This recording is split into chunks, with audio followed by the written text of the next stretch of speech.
Hello दोस्तों, quiz 247 के GK series में आप लोग का फिर से स्वागत है। जहां आज हम लोग डिस्कस कर रहे हैं सेट नंबर 42। 41 सेट इसके पहले हो चुका है। आप जाके प्रीवियस वीडियो में सारे सेट को दे सकते हैं। आगामी परीक्षाओं के लिए बहुत ही महत्वपूर्ण है, चाहे एसएससी हो, रेलवे हो, पुलिस का हो, टीचर का हो, क्योंकि सारे क्वेश्चन परीक्षा में बार बार पूछे गए हैं। तो फिर से क्वेश्चन आ सकते हैं और आएंगे ही। तो आते हैं बिना विलंब के क्वेश्चन नंबर 1 पर और देखते हैं पहला नंबर क्वेश्चन क्या है। बहुत बढ़िया क्वेश्चन है। क्वेश्चन के वायु का मुख्य प्रदूषक है, जो एयर होता है उसका मुख्य प्रदूषक क्या है। ऑप्शन दिया गया है carbon dioxide, nitrogen, carbon monoxide और हीलियम। ये 4 ऑप्शन दिए गए। आपको बताना है कि इसमें से वायु का मुख्य प्रदूषक क्या है। आप इसका जवाब कमेंट बॉक्स में ए, बी, सी या फिर डी लिख कर दे सकते हैं। इसका सही जवाब क्या है? इसका सही जवाब है कार्बन मोनोऑक्साइड। इसका रासायनिक फार्मूला क्या होता है? CO। क्लियर है? तो वायु का जो सबसे मुख्य प्रदूषक है वो गैस कौन सा है? कार्बन मोनोऑक्साइड, जिसको केमिकल फार्मूला क्या है? CO। अच्छा, एक यहाँ क्वेश्चन कई बार एग्जाम में आ चुका है, तो मैं फिर से बता देना चाहता हूँ कि वायु में जो हमारा इन्वायरमेंट है, जो हमारा वातावरण है, उसमें नाइट्रोजन का कितना प्रतिशत है? वो सबसे ज़्यादा है, जो कि है 78%। कितना है? 78%। उसके बाद ऑक्सीजन का नंबर आता है जो कि 21% है। क्लियर हो गया कि नाइट्रोजन सबसे ज़्यादा पाया जाता है, एक 78%, उसके बाद ऑक्सीजन 21%। ये 2 अलग क्वेश्चन थे जो मैं बताता हूँ हर बार की तरह, मैंने बता दिया। तो इसका सही जवाब क्या था? C। क्वेश्चन नंबर 2 पर आते हैं। दोस्तों, जैसा हमेशा मैंने बोला कि जब भी हमारा वीडियो देखा कीजिए तो आप अपने हाथ में कॉपी पेन जरूर रखा करें, ताकि बहुत सारे पॉइंट्स होते हैं जो मैं वीडियो में क्वेश्चन से हट के बताता हूँ, लेकिन लिंक्ड चीज़ें बताता हूँ। तो कोई क्वेश्चन कहाँ टकरा जाए कोई नहीं कह सकता, इसलिए आपको एक सटीक और अच्छा नोट बन सकेगा। क्वेश्चन नंबर 2 की बात करें, सर्वाधिक वन वाला राज्य है। इनमें से बताना है कि कौन सा ऐसा राज्य है, कौन सा ऐसा स्टेट है जिसमें सबसे ज़्यादा फॉरेस्ट यानी वन पाए जाते हैं। ऑप्शन है मध्य प्रदेश, छत्तीसगढ़, झारखंड और उत्तराखंड। इसका सही जवाब क्या है? इसका सही जवाब है मध्य प्रदेश। मध्य प्रदेश में सबसे ज़्यादा जंगल यानी वन पाए जाते हैं। ए इसका सही जवाब था। इसके अलावा अगर सर्वाधिक जंगल की बात किया, 2 चीज़ और हम लोग जान लेते, 2-3 चीज़ें, कि सबसे शिक्षित, सबसे पढ़ा लिखा स्टेट कौन सा है, तो वो है केरल। कौन सा है? केरल। जिसमें से जो कि लिटरेसी रेट, जिसको हम लोग पढ़ते हैं कि कितने लोग पढ़े लिखे वहाँ के पॉपुलेशन, तो वो है 96.2% जनसंख्या वहाँ की शिक्षित है। क्लियर है? और एक चीज़ है कि सबसे ज़्यादा पॉपुलस स्टेट कौन सा ऐसा स्टेट है जहाँ की जनसंख्या सबसे ज़्यादा है, तो वो है यूपी, उत्तर प्रदेश, जहाँ की जनसंख्या लगभग 24 करोड़ है। कितनी है? 24 करोड़। सबसे ज़्यादा जनसंख्या वाला राज्य है उत्तर प्रदेश। ठीक है? तो सही जवाब क्या था इसका? मध्य प्रदेश, यानी सर्वाधिक वन वाला राज्य मध्य प्रदेश। ठीक है? चलिए क्वेश्चन नंबर 3 पर आते हैं। लाल त्रिकोण किसका प्रतीक है? बहुत बढ़िया क्वेश्चन है कि लाल त्रिकोण, ये लाल त्रिकोण लाल रंग का किसका प्रतीक है? खतरे का, परिवार नियोजन, बिजली का खतरा और नन ऑफ दिस, यानी इनमें से कोई नहीं। इसका सही जवाब क्या है? इसका सही जवाब आता है बी नंबर, जो कि है परिवार नियोजन। बी इसका सही जवाब था। दोस्तों, वीडियो अच्छा लग रहा है तो लाइक करना ना भूलें, और कुछ कमी है तो आप ज़रूर से डिसलाइक करें और कारण बताएं, ताकि मैं अगले वीडियो में उस चीज़ को इम्प्रूव करके आप लोग के सामने ला पाऊँ। ओरंग राष्ट्रीय उद्यान कहाँ है? क्वेश्चन नंबर 4 है, ओरंग राष्ट्रीय उद्यान कहाँ है? देखिए, ये क्वेश्चन कई बार मेरे वीडियो में 2 बार आ चुका है, और ये क्वेश्चन बहुत ही महत्वपूर्ण है, कई बार एग्जाम में देखा जा चुका है। ओरंग राष्ट्रीय उद्यान कहाँ पर है? पश्चिम बंगाल, असम, सिक्किम और मेघालय। इसका सही जवाब क्या है? इसका सही जवाब है असम। बी इसका सही जवाब है। अच्छा, ओरंग नेशनल पार्क असम में है। इसके अलावा और कौन कौन से नेशनल पार्क हैं? वो है काजीरंगा, मानस, काजीरंगा, काजीरंगा, मानस, मानस, नमेरी, ये भी फेमस नेशनल पार्क हैं जो कि असम में। और एक है डिब्रू, डिब्रू। ठीक है? Dibru national park, Kaziranga national park, Manas national park और नमेरी, ये 4 नेशनल पार्क के अलावा एक है ओरंग, जो बहुत ही फेमस है। ये 5 नेशनल पार्क कहाँ पर है? असम में है। असम की राजधानी कहाँ है? दिसपुर। ठीक है? क्वेश्चन नंबर 5 पर आते हैं। किस क्रिया में प्रकाश ऊर्जा रासायनिक ऊर्जा में बदलता है? क्वेश्चन फिर से है किस क्रिया में प्रकाश ऊर्जा रासायनिक ऊर्जा में बदलता है, यानी लाइट एनर्जी केमिकल एनर्जी में चेंज हो जाता है? प्रकाश संश्लेषण, अवशोषण, परासरण और इनमें से कोई नहीं। इसका सही जवाब क्या है? इसका सही जवाब जाता है ए को, प्रकाश संश्लेषण। प्रकाश संश्लेषण में क्या होता है? प्रकाश ऊर्जा जो है वो रासायनिक ऊर्जा में बदलती है। और ये कहाँ पे होता है? ये पत्तियों के थ्रू पौधों में होता है, प्लांट्स में होता है या पेड़ में होता है। ठीक है दोस्तों, आप लोग छोटा सा रिक्वेस्ट है कि अगर आप लोग चैनल पे नए हैं या अब तक चैनल को सब्सक्राइब नहीं किया है तो प्लीज़ सब्सक्राइब करके बगल की घंटी दबा दें, ताकि आने वाले वीडियो का अपडेट आपसे मिस ना हो और आपको इस तरह के डिटेल वीडियो आपको मिलते रहें। इससे हमें मोटिवेशन भी मिलता है। वीडियो अच्छा लगे तो दोस्तों शेयर ज़रूर करें। क्वेश्चन नंबर 6 पर आते हैं। थांगटा थांगटा कहाँ का लोक नृत्य है? मिजोरम, सिक्किम, मणिपुर और अरुणाचल प्रदेश। थांगटा कहाँ का लोक नृत्य है? मिजोरम, सिक्किम, मणिपुर और अरुणाचल प्रदेश। इसका सही जवाब है मणिपुर। सी इसका सही जवाब था। कई बार एग्जाम में ये क्वेश्चन आ चुका है। अच्छा, मणिपुर का इसके अलावा और कौन कौन सा डांस है? तो पहले जान लें कि मणिपुर की राजधानी कहाँ है? वो है इम्फाल। कहाँ पे है? इम्फाल। और इसके अलावा जो थांगटा वहाँ का लोक नृत्य, फोक डांस जो कहते हैं, उसके अलावा और वहाँ पे कौन सा डांस जो कई बार एग्जाम में आ चुका है? वो है रासलीला। रासलीला कई बार एग्जाम में आ चुका है। ठीक है, रासलीला एग्जाम में कई बार आ चुका है। दोस्तों, अगर आपको इनका पीडीएफ चाहिए तो आप हमारे टेलीग्राम ज्वाइन करके वहाँ से इसका पीडीएफ ले सकते हैं टेलीग्राम ग्रुप से, और इसका लिंक आपको डिस्क्रिप्शन में दिया गया है। आप वहाँ से डायरेक्टली टेलीग्राम पे जाके पीडीएफ को पा सकते हैं। देवी अहिल्याबाई होलकर हवाई अड्डा किस राज्य में है? क्वेश्चन बहुत बढ़िया है। देवी अहिल्याबाई होलकर हवाई अड्डा किस राज्य में है?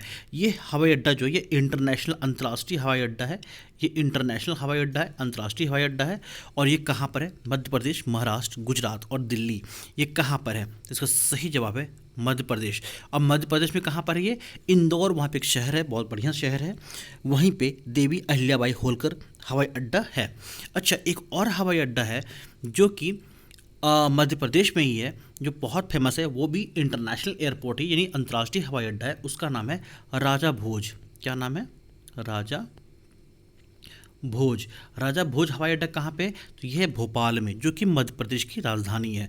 मध्य प्रदेश राजधानी क्या है? भोपाल। वहाँ पे एक अंतर्राष्ट्रीय हवाई अड्डा है जिसका नाम है राजा भोज। बैंक के एग्जाम में कई बार पूछा जा चुका है। मुझे भी ये IPS PO के मेंस में पूछा गया था, इसलिए मुझे ये अच्छे से याद आया अभी। ठीक है, चलिए, GT रोड किन शहरों को जोड़ती है? आपको बताना है GT रोड इनमें से किन शहरों को जोड़ती है? अमृतसर से दिल्ली, अमृतसर से कोलकाता, मुंबई, दिल्ली से मुंबई, इनमें से कोई नहीं। इसका सही जवाब क्या है? इसका सही जवाब है अमृतसर से कोलकाता। बी इसका सही जवाब है। दोस्तों, इनका PDF आप जाकर टेलीग्राम ग्रुप में जाकर ज्वाइन करें और वहाँ से ले सकते हैं। डिस्क्रिप्शन में टेलीग्राम को ज्वाइन करने का लिंक दिया गया है। शरीर में मास्टर ग्रंथि किसे कहा जाता है? बहुत अच्छा क्वेश्चन है कि शरीर में, हमारा जो मानव शरीर है उसमें मास्टर ग्रंथि किसे कहते हैं? प्लीहा, वृक्क, पिट्यूटरी और अबटू, इनमें से बताएं कि मास्टर ग्रंथि के नाम से किसे जाना जाता है, यानी मास्टर ग्रंथि किसका उपनाम है? वो है पिट्यूटरी। पिट्यूटरी ग्रंथि जो है एक छोटा सा मटर के साइज का ग्रंथि है जो मस्तिष्क के निचले पार्ट में होता है, और इसे मास्टर ग्रंथि कहते हैं। और इसका जो कार्य है, वो जो पूरा हार्मोन का संचालन होता है बॉडी में, हार्मोन का जो कंट्रोल होता है, उसको ध्यान देना, उसको देखना, पूरा स्त्रव कैसे होता है, कैसे पूरा स्त्रव होता है हार्मोन का, उस पर पूरी नज़र बनाए रखना इस ग्रंथि का काम है। इसका भार बहुत ही कम होता है, जो कि है 0.6 ग्राम। कितना होता है? 0.6 ग्राम पिट्यूटरी ग्रंथि का वजन। इसे मास्टर ग्रंथि के नाम से जानते हैं, और ये कहाँ है? मस्तिष्क में होता है। ठीक है, चलिए क्वेश्चन नंबर 10 पर आते हैं। इजराइल की राजधानी कहाँ पर है? क्वेश्चन एक बार फिर, इजराइल की राजधानी कहाँ पर है? हनोई, ताइपे, जकार्ता और जेरूसलम, इनमें से बताना है कि इजराइल की राजधानी कहाँ पर है। इसका सही जवाब क्या है? इसका सही जवाब है जेरूसलम। डी इसका सही जवाब था। अच्छा, अब ये तो 3 जगह बच गया, ये भी जानते हैं ये कहाँ कहाँ की राजधानी है। हनोई जो है ये वियतनाम की राजधानी है। कहाँ है? वियतनाम की राजधानी है। ताइपे जो है ताइवान की राजधानी है, और जकार्ता जो है ये इंडोनेशिया की राजधानी है। ठीक है, आप इन 3 पॉइंट को भी लिख लेंगे। ये भी हमें जकार्ता के बारे में पूछा गया था IPS PO के मेंस में कि जकार्ता कहाँ की राजधानी है। ठीक है दोस्तों, फिर से रिक्वेस्ट है, अगर आप लोग अभी तक चैनल पर नए हैं तो सब्सक्राइब जरूर कर लें। चलिए क्वेश्चन नंबर 11 पे आते हैं। इसका पीडीएफ आपको कहाँ मिलेगा? टेलीग्राम ज्वाइन करके मिल जाएगा। टेलीग्राम का लिंक डिस्क्रिप्शन में दिया गया है। शतरंज का खेल कहाँ शुरू हुआ था? चीन, पर्शिया, इंग्लैंड और हम्पी। देखिए, हालांकि इस क्वेश्चन का अभी तक कोई ऐसा साक्ष्य नहीं मिला है, इसलिए कहा जाता है कि 7वीं सेंचुरी में, 7वीं शताब्दी में भारत में ही शतरंज का खोजा गया था, लेकिन अभी भी क्लियर नहीं है। लेकिन जो सबसे पहला साक्ष्य मिला शतरंज खेलने का, वो मिला पर्शिया में। कहाँ मिला? पर्शिया में मिला। इसलिए इसका बी सही जवाब है। अगर ये क्वेश्चन आता है कि शतरंज का खेल कहाँ शुरू हुआ था, तो आप पर्शिया जवाब में मारेंगे। ठीक है, चलिए क्वेश्चन नंबर 12 की बात करते हैं। यह है नेटवर्क का क्वेश्चन है। वैन का पूरा नाम क्या है? WAN इसका पूरा नाम क्या है? Wide area network, wild ad network, wealthy ad network, और इनमें से कोई नहीं। इसका सही जवाब क्या है? इसका सही जवाब आता है वाइड एरिया नेटवर्क को ए जाता है। क्लियर है? क्वेश्चन नंबर 13 की बात करते हैं। इस क्वेश्चन को अच्छे से समझिएगा। क्वेश्चन क्या है? क्वेश्चन है, पहले वित्त आयोग का गठन कब हुआ था? पहले वित्त आयोग का गठन कब हुआ था? 1946, 1949, 1952 और 1965। तो पहले वित्त आयोग का जो गठन हुआ था वो हुआ था 22 नवंबर 1951 को। लेकिन ये जो पूरा फंक्शन में आया वो आया 1952 को। पूरा पूर्ण रूप से जो फंक्शन करने लगा, काम करने लगा, वो हुआ 1952 में। लेकिन इसके जो आयोग का गठन हो चुका था वो 1951 22 नवंबर को ही हुआ था। और ये जो गठन हुआ था ये हुआ था वित्त आयोग अधिनियम 1951। वित्त आयोग अधिनियम 1951 के तहत 22 नवंबर को ही इसका गठन हो चुका था, लेकिन फंक्शन स्टार्ट किया 1952 में। इसलिए इसका सही जवाब क्या है? 1952। चलिए नेक्स्ट क्वेश्चन पर आते हैं। क्या है? जेंदावेस्ता किस धर्म का ग्रंथ है? बहुत अच्छा क्वेश्चन है। जेंदावेस्ता किसका धर्म ग्रंथ है? तो जेंदावेस्ता के बारे में बताना। यहूदी, पारसी, ईसाई और इस्लाम। इसका सही जवाब क्या है? इसका सही जवाब है पारसी, जिसको हम लोग फारस भी बोलते हैं। ठीक है, फारस भी बोलते हैं। तो पारसी का धर्म ग्रंथ है जिसका नाम है जिंदावेस्ता। क्वेश्चन नंबर 15 की बात करें।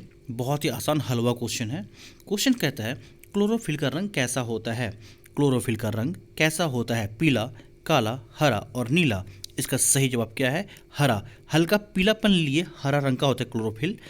ठीक है, जिसका सही जवाब क्या था? सी। ठीक है, क्वेश्चन नंबर 16। ये बैंक के लिए भी बहुत इंपॉर्टेंट क्वेश्चन है। क्वेश्चन है, IRDA का मुख्यालय कहाँ है? IRDA का मुख्यालय कहाँ? हैदराबाद, बेंगलुरु, दिल्ली और मुंबई। तो सबसे पहले जान ले IRDA क्या है।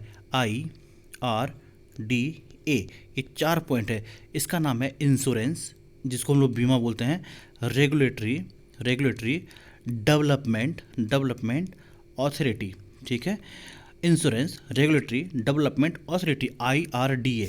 और इसकी स्थापना हुई थी 1999 में। ये जितना भी बीमा होता है उसको रेगुलेट करता है। क्या करता है? उसको संचालित करता है, उसके ऊपर नज़र रखता है। जितनी तरह की बीमा होती हैं, चाहे वो बाइक इंश्योरेंस हो, हेल्थ इंश्योरेंस हो, या फिर आपकी पॉलिसीज़ हो, या फिर वो होम इंश्योरेंस हो, कुछ भी तरह के कंपनी इंश्योरेंस हो, जितने भी तरह का इंश्योरेंस बीमा होता है उसका देखरेख निगरानी कौन करता है? IRDA करता है, इंश्योरेंस रेगुलेटरी डेवलपमेंट ऑथोरिटी। और इसकी स्थापना कब हुई थी? 1999 में। इसका हेडक्वार्टर कहाँ पे है?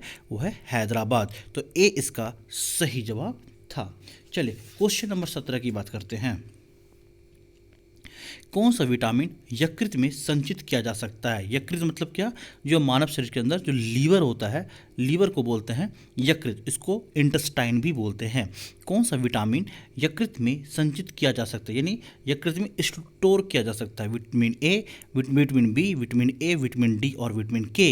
इसका सही जवाब है विटामिन ए। ठीक है, बी इसका सही जवाब है। अच्छा, विटामिन ए का रासायनिक नाम क्या है? उसका नाम है रेटिनॉल। क्या है? रेटिनॉल। अच्छा, विटामिन ए आँख के लिए बहुत ही इम्पॉर्टेंट है। और अगर विटामिन ए कमी होती है तो लोगों में रतौंधी की बीमारी आ जाती है। क्वेश्चन नंबर 18 की बात करते हैं। तो DNA में एन का तात्पर्य क्या है? DNA में एन का तात्पर्य क्या है? DNA का पूरा फॉर्म होता है डिऑक्सी रिबो न्यूक्लिक एसिड। ठीक है, इसलिए एन का तात्पर्य यहाँ पे क्या है? न्यूक्लिक। ठीक है, सी इसका सही जवाब था। क्वेश्चन नंबर 19 पे आते हैं। वियतनाम की मुद्रा क्या है? वियतनाम की मुद्रा क्या है? यूरो, डोंग, पाउंड और लीरा। इनमें से बताना है कि वियतनाम की मुद्रा क्या है। इसका सही जवाब है डोंग। कहीं कहीं आप डोंग भी पढ़ेंगे, डोंग, ठीक है। इंग्लिश में इसको लिखते हैं DONG, डोंग। कहीं कहीं आप डोंग भी पढ़ेंगे, तो डोंग से कंफ्यूज होने की ज़रूरत नहीं है। तो वियतनाम की मुद्रा क्या है? इसका सही जवाब है डोंग। अच्छा, वियतनाम की राजधानी अभी मैंने जस्ट बताया था कुछ देर पहले, वो कहाँ पे? हनोई। कहाँ पर है? हनोई। नेक्स्ट क्वेश्चन पर आते हैं, क्वेश्चन नंबर 20। स्टील में कार्बन कितना प्रतिशत है? जो स्टील होता है उसमें कार्बन की प्रतिशत मात्रा पूछ रहा है, कितना परसेंट कार्बन होता है? 1.5 से 3%, 1.1 से 2% 0.1 से 1.5% और 2 से 3%। इसका सही जवाब क्या है? इसका है 0.1 से 1.5%, यानी सी इसका सही जवाब है। दोस्तों, ये वीडियो आज का कैसा लगा आप कमेंट बॉक्स में ज़रूर बताएंगे, और इसका PDF पाने के लिए आप हमारे टेलीग्राम ग्रुप ज्वाइन कर सकते हैं। टेलीग्राम ग्रुप ज्वाइन करने के लिए लिंक आपको डिस्क्रिप्शन बॉक्स में दिया गया है, पहले लाइन पे। आप वहीं से ज्वाइन करके इसका PDF विद आंसर ले सकते हैं। भारत के प्रथम रक्षा मंत्री कौन थे? भारत के प्रथम रक्षा मंत्री कौन थे? बलदेव सिंह, श्यामा प्रसाद मुखर्जी, यशवंत चौहान और जगजीवन राम। इसका सही जवाब क्या है? इसका सही जवाब है बलदेव सिंह, यानी ए इसका सही जवाब था। क्वेश्चन नंबर 22 की बात करते हैं। वेटिकन सिटी का क्षेत्रफल कितना है? बहुत बढ़िया क्वेश्चन है कि वेटिकन सिटी का क्षेत्रफल कितना है। सबसे पहला एक क्वेश्चन ये क्यों आया वेटिकन सिटी के बारे में कि ये विश्व का सबसे छोटा गणराज्य में से एक है, और एक है ऐसा गणराज्य जो सबसे छोटा है। जो यूरोपीय महादेश देश है उन्हीं का एक ग्रुप है, ये एक सिटी है, एक गणराज्य है, जिसका क्षेत्रफल कितना है? महज 49 हेक्टेयर। 49 हेक्टर। तो इसका सही जवाब क्या है? डी। अच्छा, वेक्टन सिटी का कैपिटल यानी राजधानी कहाँ है? वो वेक्टन सिटी ही है। और वेक्टन सिटी में जो करेंसी चलती है वो क्या चलती है? यूरो। क्या चलती है?